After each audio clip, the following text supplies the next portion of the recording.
नमस्कार मित्रांनो, आज आपण या व्हिडिओमध्ये दुधनी माऊली म्हणजेच डोंगर माऊली ह्याबद्दल जाणून घेणार आहोत। मित्रांनो, ह्या माऊलीचा सण हा 31 मेला साजरा केला जातो। बहुतेक भाविक 30 मेला संध्याकाळी हा डोंगर चढून जातात। असं बोललं जाते की ही माऊली प्रत्येक भक्ताला पावते। मला स्वतःला सुद्धा तो अनुभव आलेला आहे। आता तुम्ही इथे पाहू शकता, हा डोंगर अशी चढण आहे आणि हा डोंगर चढायला जवळजवळ 45 ते 50 मिनिटाचा अवधी लागतो। ही जी दिसते आहे ती माझी आई आहे।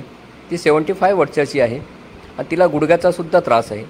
तर मी तिला म्हटलं की तू डोंगर चढून जाऊ नको आणि चढून जाऊ शकतसुद्धा नाही, तू बसमध्ये बस। तेव्हा ती म्हणाली की माऊलीची इच्छा असेल तर मी वर चढून जाईन, नाही तर मी वाटेत थांबेन, तुम्ही जाऊन या।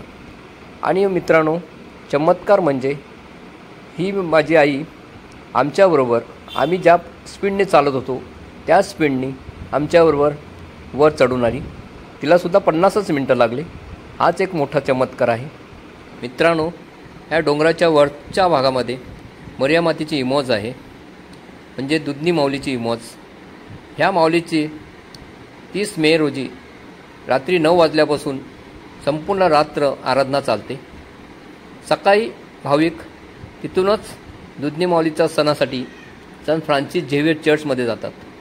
ज्या कोणा भाविकाला इथे जायची इच्छा असेल त्याने जाते वेळी आपला खाण्याचा डब्बा तसंच पाण्याची बॉटल घेऊन जावे।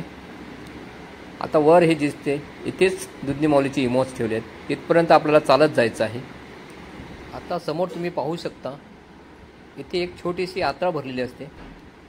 इथे आपल्याला दुधनी माऊलीचे फोटोज, इमोज तसेच रोजरी ह्या वस्तू सर्व मिळतात। ह्या घेऊन आपण वर जायचं असतं। हे पहा, इथून आपल्याला वर जायला 5 ते 10 मिनटं लागतात। इथून पायऱ्या चालू होतात। तर चला मित्रांनो, दुधनी माऊलीचं दर्शन घेऊया, चला।